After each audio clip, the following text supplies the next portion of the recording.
नमस्ते। मैं डेलगॉन लैटिकेयर से राजीव शेखर हूं। मैं आपको दिखाने जा रहा हूं कि इस 5 किलो डेलगॉन लैटिकेयर इपॉक्सी टाइल ग्राउट का उपयोग कैसे करें। यह एक स्पार्कल उत्पाद है।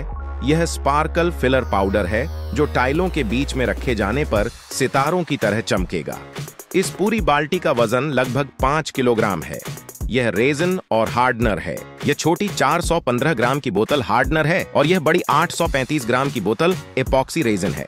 इसका उपयोग 2 से 1 के अनुपात में किया जाना चाहिए, यानी 1 कप हार्डनर के लिए 2 कप एपॉक्सी रेजन लेना चाहिए। सफाई के उद्देश्य से एक सफेद स्क्रबर दिया जाता है और आपके हाथों की सुरक्षा के लिए एक दस्ताना दिया जाता है। टाइल के जोड़ों के बीच उचित दूरी बनाने के लिए 3 mm टाइल स्पेसर भी दिए जाएंगे। अपनी टाइलों को सुंदर रूप देने के लिए स्पार्कल के मामले में 4 mm टाइल स्पेसर का उपयोग करने की सलाह दी जाती है। यहाँ एक इंस्टॉलेशन गाइड शीट दी गई है जिसमें बताया गया है कि इन सभी वस्तुओं का उपयोग कैसे करें। यह कूपन टाइल मिस्त्रियों के लिए है, जिसे स्कैन करने पर वे 2000 रुपए तक का सीधा कैशबैक जीत सकते हैं। ये सभी ट्रांसल्यूसिड में उपलब्ध विभिन्न रंग हैं। ट्रांसल्यूसिड कुचले हुए कांच और बारीक ग्रेड वाले ग्लिटर पाउडर का मिश्रण है। सोना, तांबा, चांदी, बैंगनी, नीला, पन्ना, फिरोजा, लाल और मैजेंटा आदि जैसे रंग उपलब्ध हैं। मैं चांदी और फिरोजा के बीच चयन करना चाहता हूं, लेकिन मुझे लगता है कि फिरोजा इन टाइलों पर वास्तव में अच्छा लग रहा है। चलो इसे आजमाते हैं। यहां आप सभी अलग अलग उपकरण देख सकते हैं जो एपॉक्सी टाइल ग्राउट को मिलाने और लगाने के लिए आवश्यक हैं। यह एक सफाई उपकरण है जिसका उपयोग टाइल जोड़ों में मौजूद किसी भी अवशेष को साफ करने और हटाने के लिए किया जाता है। आप टाइल जोड़ों से निकलने वाली सारी धूल को साफ करने के लिए एयर ब्लोअर या किसी अन्य ब्रश का उपयोग कर सकते हैं। इसके बाद आपको एक एप्लीकेटर की आवश्यकता होगी। एप्लीकेटर एक रबर फ्लॉट या इस तरह का एक लचीला लोहे का ब्लेड हो सकता है। चूंकि हम इसे DIY के रूप में कर रहे हैं, इसलिए हम इस ब्लेड का उपयोग कर रहे हैं। यह एक 4 इंच का लोहे का ब्लेड है जिसे आप किसी भी हार्डवेयर स्टोर में आसानी से प्राप्त कर सकते हैं। टाइल ग्राउट लगाते समय आप अपने हाथों को सुरक्षित रखने के लिए इन दस्तानों का उपयोग कर सकते हैं। आप टाइल के जोड़ों के बीच एक सटीक जगह बनाने के लिए इन स्पेसर्स का उपयोग कर सकते हैं। चूंकि मैं स्पार्कल ट्रांसल्यूसिड का उपयोग कर रहा हूं, इसलिए मैं 4 mm स्पेसर्स ले रहा हूं जो टाइलों को बहुत सुंदर रूप देता है, लेकिन बाल्टी के साथ केवल 3 mm स्पेसर्स दिए जाएंगे। यह एक सफेद स्क्रबर है जिसका उपयोग टाइल जोड़ों पर अत्यधिक एपॉक्सी को साफ करने और हटाने के लिए किया जाता है। यह एक स्पैटुला है। आप आवेदन के बाद टाइल के जोड़ों को अच्छी तरह से आकार देने के लिए एक चम्मच या अपनी आकृति का भी उपयोग कर सकते हैं, जिसे मैं आगे दिखाऊंगा। हमारे पास C17, C19, C23 और C30 जैसे विभिन्न प्रकार के एपॉक्सी रेजिन और हार्डनर हैं। उदाहरण के लिए यह C19 मॉडल है जिसका उपयोग आमतौर पर स्पार्कल्स में किया जाता है। हम सामान्य टाइल एपॉक्सी ग्राउट के लिए C17, C19 सफेद बोतलें और स्पार्कल्स के लिए C23 काली बोतलें इस्तेमाल करते हैं।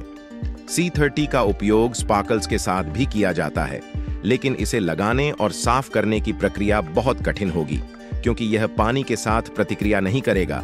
C30 एपॉक्सी रेजिन और हार्डनर के मामले में बहुत सावधानी पूर्वक सफाई करना बहुत जरूरी है। इस वीडियो के उद्देश्य के लिए हम C19 एपॉक्सी रेजिन और हार्डनर का ही उपयोग कर रहे हैं। आपको 1 भाग हार्डनर और 2 भाग रेजिन लेना होगा। यह मापने वाला कैप है। इसके साथ मैं 50 मिली रेजिन और 25 मिली हार्डनर ले रहा हूं। यह रेजिन का पूरा कैप है जो 50 मिली है।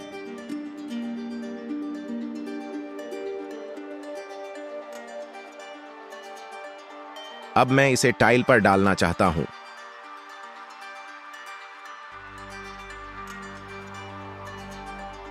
अब मैं हार्डनर ले रहा हूं। चलिए आधा कप लेते हैं जो 25 मिली हार्डनर है।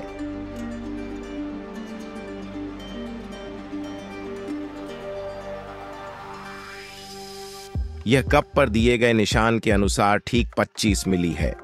मैं इसे रेजिन के ऊपर डालने जा रहा हूं, ठीक ऐसे ही। अब मैं एक लोहे का ब्लेड लेने जा रहा हूं और उन्हें कम से कम 2 मिनट के लिए अच्छे से मिलाऊंगा।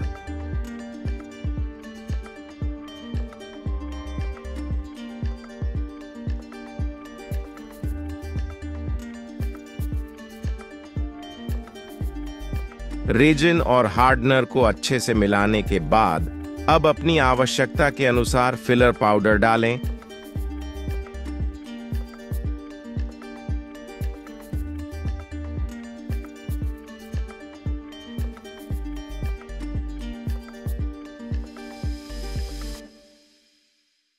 मैं बेहतर स्थिरता प्राप्त करने के लिए अधिक फिलर पाउडर जोड़ रहा हूं और कम से कम 5 मिनट के लिए मिश्रण कर रहा हूं।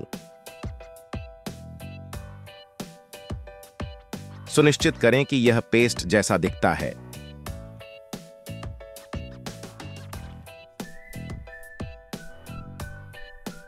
मिश्रण के बाद यह इस तरह दिखना चाहिए।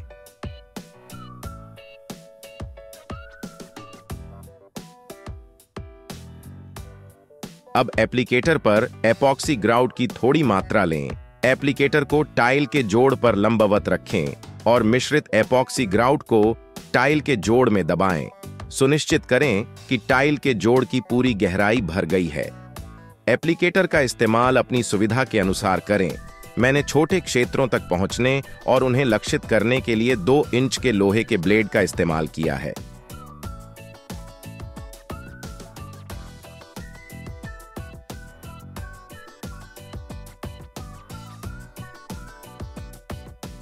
एप्लीकेटर या ब्लेड को टाइल वाले फर्श पर लंबवत रखें और इस तरह से ग्राउट किए गए टाइल के जोड़ों पर 45 डिग्री के कोण पर ब्लेड को पूरी सतह पर चलाकर अतिरिक्त ग्राउट को हटा दें। सुनिश्चित करें कि सभी जोड़ पूरी तरह से भर गए हैं। यह विशेष स्क्रबर एपॉक्सी के साथ प्रतिक्रिया करेगा और एपॉक्सी को गैर प्रतिक्रियाशील और बेकार बना देगा। स्क्रबर पर बनी सफेद रंग की धुएं जैसी परत को पानी से साफ करें और इसे फिर से इस्तेमाल करें या इस्तेमाल की दिशा बदलें। लगभग 30 मिनट तक प्रतीक्षा करें और टाइल के जोड़ों के सख्त होने की जांच करें और प्रारंभिक सफाई शुरू करें। टाइल के जोड़ों पर खूब सारा साफ पानी डालें और स्क्रबर से गोलाकार गति में रगड़ें। अवशेषों को हटाने के लिए टाइल के फर्श पर एक साफ नम तौलिया खींचें। जब तक तैलीयपन दूर न हो जाए तब तक बार बार साफ पानी की बाल्टी में तौलिया धोते रहें।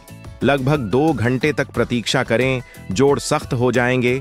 अगर टाइल के जोड़ की सतह सख्त या कटी हुई है तो इसे चिकना बनाने के लिए शैम्पू के घोल में भिगोए हुए दस्ताने वाली उंगली से धीरे से समायोजित करें।